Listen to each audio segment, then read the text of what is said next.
sabe que algumas das lendas urbanas mais assustadoras que circulam por aí vieram do Japão. Mas será que existe alguma verdade por trás delas? Hoje eu vou contar pra vocês a história de 3 lendas urbanas que os japoneses dizem ser amaldiçoadas. Ou seja, uma vez que você escuta a história até o fim, algo estranho vai acontecer com você. Continue apenas se você tiver coragem de descobrir o que. Olá, amizades! Tudo bem? Meu nome é Luísa Kemi, ou só a Kemi. Bem-vindos de volta ao Cafezinho Investigativo, canal aqui do YouTube que falamos sobre casos reais, mistérios e lendas urbanas que aconteceram em países da Ásia enquanto tomamos um cafezinho gelado. Não se esqueçam de me seguir nas minhas redes sociais pessoais se vocês quiserem saber um pouco mais sobre a minha vida. E chequem a playlist do Lungo e Lendas quando vocês terminarem esse vídeo, porque a gente tem muito mais lendas urbanas. Essa lenda urbana conta a história de um menino, estudante do ensino médio, que está permanentemente preso dentro de um sonho terrível. Ele está dentro de uma escola assombrada, sendo perseguido por alguém. Vou contar a história completa pra vocês agora, mas eu deixo de aviso que, segundo a lenda, se você escuta essa história até o fim e não consegue esquecer dela em até uma semana, você mesmo vai ficar preso dentro do mesmo sonho sem conseguir acordar. Decidiu ficar por aqui mesmo assim? Você escolheu seu destino. Vamos começar. Era uma vez um menino chamado Kei. O Kei era um adolescente, estudante de ensino médio lá no Japão, como qualquer outro, mas em uma noite de sono, uma coisa estranha aconteceu. Nessa noite, o Kei sonhou que ele estava dentro de uma escola desconhecida. Não era nem a mesma escola que ele frequentava. Essa escola, diferentemente da dele, parecia meio abandonada, destruída. As paredes estavam sujas e mofadas, havia pedaços do teto que estavam caindo e não havia absolutamente ninguém nos corredores, nem professores, nem alunos. Era como se a escola fosse antiga e abandonada. Em um primeiro momento ele ficou confuso, mas depois ele decidiu andar pelos corredores para ver se ele conseguia entender onde ele estava ou se ele conseguia encontrar uma saída. Mas quanto mais ele andava, mais confuso ele ficava. Não importava para que direção ele caminhasse, o corredor sempre levava ele de volta para o seu ponto inicial, como se ele estivesse andando em um looping eterno. E não era só isso que era bizarro. Teve um momento em que ele tentou entrar por uma das portas que dizia sala de músicas, e quando ele entrou, ele viu que era uma sala de aula assim de música normal, com vários instrumentos musicais. Mas quando ele abriu a porta novamente para voltar para o corredor de onde ele tinha chegado, ele reparou que a porta dava para o banheiro feminino e não para o corredor onde ele estava antes. Ou seja, nada naquela escola fazia sentido e a lógica não se aplicava. Depois de algum tempo andando pelos corredores perdidos, o Kei começou a ouvir um barulho de um relógio. Ele olhou para cima e viu um relógio no teto contando os minutos. Logo depois disso, o Kei começou a ouvir um outro barulho que parecia meio distante. Como o som ainda estava muito longe, ele teve que se concentrar muito para entender o que era, mas logo ele reparou, são passos. Alguém estava caminhando na sua direção. O Kei ficou com medo, então ele subiu desesperado as escadas de emergência da escola. Ele subiu e ele sentia que ele tinha subido pelo menos uns 4 lances de escada, e quando ele finalmente parou todo cansado e ofegante, ele viu que ele ainda estava no primeiro andar. Era como se ele nunca tivesse saído do lugar e agora os passos estavam cada vez mais perto. Ele olhou para o final do corredor e ele viu uma caixa de vidro onde os professores normalmente guardavam as chaves para salas de aula. Eu realmente não sei se é assim nas escolas japonesas, mas como eu imaginei essa cena sabe aquelas caixas de vidro que ficam na parede com tipo um alarme de emergência em caso de incêndio, sabe? Tipo, quebre o vidro em caso de incêndio. Eu imagino uma coisa assim, só que a versão caixinha para guarda-chaves. Ele chegou mais perto e reparou que a caixa de vidro estava quebrada e no lugar onde deveria ter uma chave, ele encontrou um bilhete que dizia: a chave está na sala 108. Com medo dos passos que se aproximavam cada vez mais, o Kei saiu correndo procurando a sala 108 e ele instintivamente sabia onde essa sala ficava. Quando ele chegou lá, ele abriu a porta, entrou e trancou a porta atrás dele. Dentro da sala, ele reparou que as luzes da sala de aula não estavam funcionando, então tudo que ele conseguia ver naquela penumbra eram as silhuetas das carteiras, das mochilas, das cadeiras, um cenário muito comum de escola. Lá dentro, o Kay foi ouvindo os passos ficando cada vez mais altos, até que alguém bateu a porta. E no começo a pessoa tava batendo meio suave, depois ela começou a bater mais forte, como se ela tivesse impaciente. O Kay tava morrendo de medo, mas ao mesmo tempo ele pensou, e se for alguém querendo me ajudar? E se for alguém que também tá perdido aqui dentro? Porque naquela hora, até aquele momento, ele não sabia que ele tava dentro de um sonho. Então ele reuniu toda a coragem que ele tinha e ele abriu a porta pra falar com essa pessoa misteriosa. Só que ele se arrependeu imediatamente, porque o que ele viu do outro lado o traumatizou pro resto da vida. Não era apenas uma pessoa que estava o seguindo, mas várias mais ou menos. Era uma criatura monstruosa composta de vários outros membros e pedaços de corpos humanos, de outros estudantes que ficaram presos naquele mesmo sonho. Era uma mistura de cabeças, troncos, braços e pernas decepadas e mutiladas, de vários adolescentes diferentes juntos num mesmo monstrão assustador. O Kay gritou em completo horror, mas logo ele reparou, ai, que besteira! Definitivamente eu estou dentro de um sonho. Vai ficar tudo tranquilo, daqui a pouco eu vou acordar, estarei são e salvo na minha caminha e tudo ficará bem, é apenas um pesadelo. Só que o único problema é que ele nunca acordou. Pelo contrário, segundo a lenda, o Kay ainda vaga pela escola dos sonhos por toda a eternidade, fugindo sempre desse monstro de pedaços de membros de corpos humanos. Na vida real, as pessoas acham que ele entrou em coma, mas só ele sabe que ele vai passar o resto da sua eternidade fugindo desse monstro. E agora que você escutou a história completa, o mesmo pode acontecer com você, então eu espero que você esqueça dessa história em até uma semana. Se você lembrar e ainda estiver vivo daqui a uma semana e quiser nos contar nos comentários o que aconteceu, sinta-se livre.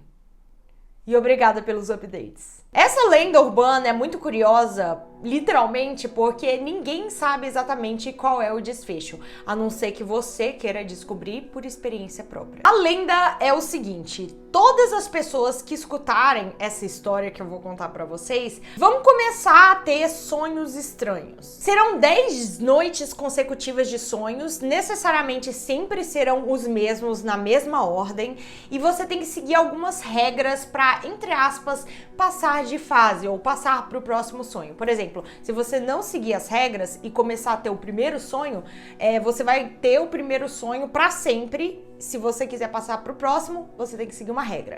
Vocês vão entender um pouco melhor agora que eu contar a história completa. Mas deixo de aviso que se você decidir escutar até o final, daqui a cerca de 3 dias, você mesmo vai começar a ter o seu primeiro sonho. Vamos lá, e não se esqueça, você tem que decorar as regras. Pega papel, caneta, vamos lá. Sonho 1. Você sonhará que está dormindo em seu quarto. Depois verá uma garota do lado de fora da sua janela, olhando pra você. E a regra é bem desagradável e desconfortável, mas você tem que deixá-la entrar. Sonho 2. A garota agora está no seu quarto. Como ela está olhando para baixo e por causa do seu cabelo longo, você não consegue ver o rosto dela. Você ouve ela murmurando algo e depois de um tempo começa a entender o que ela está dizendo. Ela está dizendo, por favor, por favor. Regra 2. Você deve deixá-la subir na sua cama e deitar ao lado dela. Sonho 3. Ela está deitada ao seu lado na cama. Agora você pode ver o rosto dela claramente, está gravemente queimado. Regra 3. Você não deve gritar ao ver o rosto dela. Provavelmente para não machucar os sentimentos dela, muito a babaquice falar uma coisa dessas para uma assombração. Sonho 4. Você sai da cama e a menina diz, vamos ao parque? Essa mulher é muito exigente, né? Primeiro, ela chega na nossa casa, ela entra, pede pra deitar na nossa cama e ainda pede pra gente levar ela pra passear e a gente não pode nem gritar na cara dela. Relacionamento tóxico. Enfim, a regra é... Regra 4. Você deve levar a garota para o parque mais próximo e não dizer uma palavra. Ainda bem que ela não quer ficar conversando, né? Porque qual tipo de assunto você puxaria com um fantasma ou assombração? E aí, como vai? Tudo bem? Tá quente aí no inferno? Sonho 5. Você está agora no parque e vê alguém empurrando um carrinho de bebê.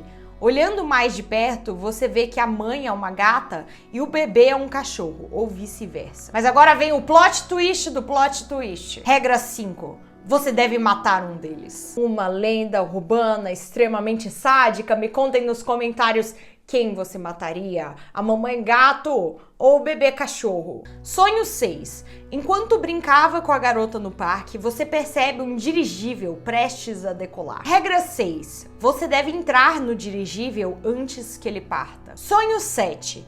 O dirigível está cheio de pessoas que ouviram esta mesma lenda como você. Regra 7. Você deve encontrar um lugar para sentar, não importa o que aconteça. E vamos de dança das cadeiras. Só que esse sonho 7, essa regra 7, me fez pensar um pouco. O que acontece se você não encontrar um assento? Ou tipo, se você, no geral, não seguir as regras dessa noite, você volta para a noite número 1? Você fica preso na noite número 7?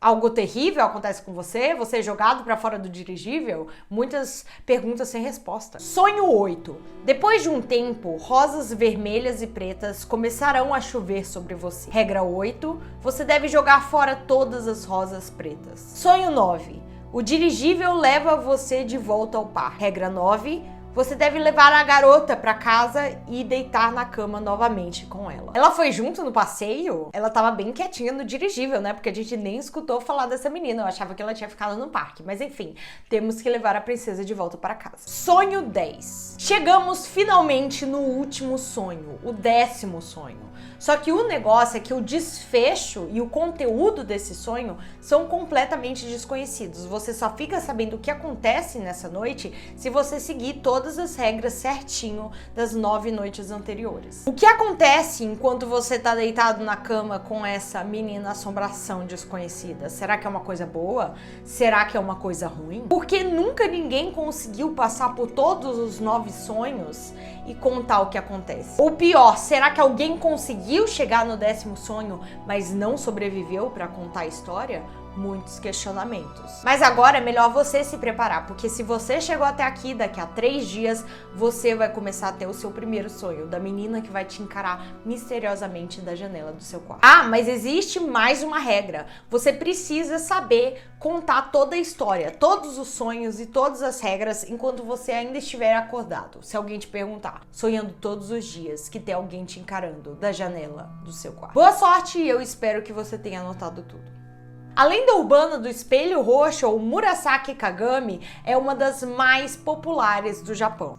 Parece que muitos japoneses conhecem essa lenda, mas caso você não conheça, basicamente é a história sobre 2 palavras amaldiçoadas, espelho roxo. E se você lembrar dessas 2 palavras especificamente no seu aniversário de 20 anos, você morre. Vou contar a história completa pra vocês, por que essas palavras são amaldiçoadas e por que justamente no seu aniversário de 20 anos. Mas antes, um aviso mais sério, dessa vez é sério mesmo, a história original que eu encontrei na internet faz menção a transtornos alimentares. Então, se isso for um gatilho pra você, talvez pular essa história. Era uma vez uma menina japonesa muito vaidosa e muito bonita também. Ela passava horas e mais horas do seu dia olhando pro seu reflexo num espelho. Mas não era qualquer espelho também. Era um espelho que a sua mãe havia dado de presente algum tempo antes e ela amava mais do que tudo. Ela o considerava o seu bem mais precioso e ela desenvolveu um relacionamento um tanto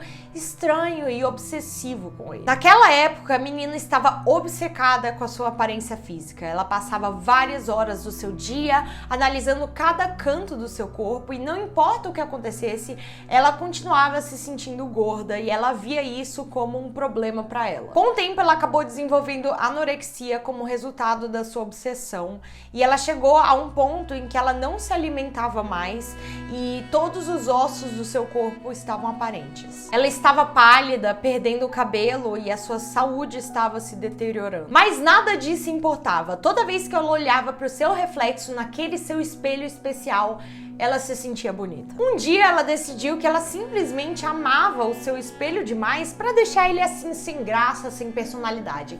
Então ela comprou uma tinta roxa, que era a sua cor favorita, para decorá-lo. Mas por algum motivo desconhecido, a menina acabou pintando a parte da frente do espelho de tinta roxa.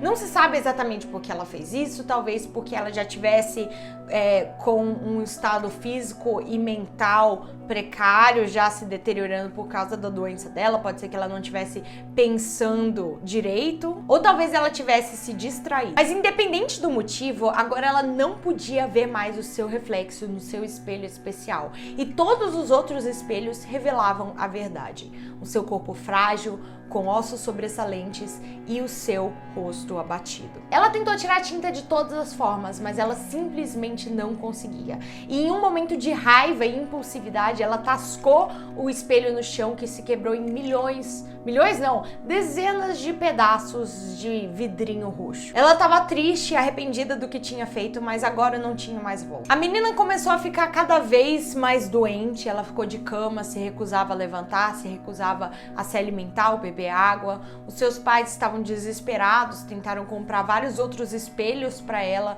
mas ela não gostava de nenhum. Ela queria o seu antigo espelho de volta, mas seria impossível. Ela acabou falecendo exatamente no seu aniversário de 20 anos, e as suas últimas palavras foram: espelho roxo, espelho roxo, espelho roxo, 3 vezes, murmurando. Depois do funeral, os pais da menina tentaram procurar os restos do espelho roxo que foi deixado no seu quarto, só que eles não conseguiram encontrá-lo, e os boatos do falecimento dessa menina começaram a se espalhar pelo Japão. Depois do funeral, dezenas de adolescentes japoneses foram encontrados mortos em circunstâncias misteriosas. Todos eles morreram no seu 20º aniversário exatamente, e pedaços de vidro roxo foram encontrados nos seus quartos. Existem várias variações dessa mesma história, mas existe um consenso que diz que se você lembrar dessas duas palavras, espelho roxo, quando você estiver completando os seus 20 anos, ou você vai ser amaldiçoado de uma coisa terrível, ou você morrerá. Essas foram 3 lendas urbanas japonesas amaldiçoadas. Me contem o que vocês acharam sobre elas, ou se vocês sobreviveram a alguma delas. Vou deixar aqui recomendações de vídeo, inclusive a minha playlist do Lungo e Lendas, que é a nossa série aqui no canal do Cafezinho Investigativo, em que a gente fala sobre lendas urbanas. E lembrem-se, se vocês tiverem medo de dormir de noite, mantenham-se cafeinados.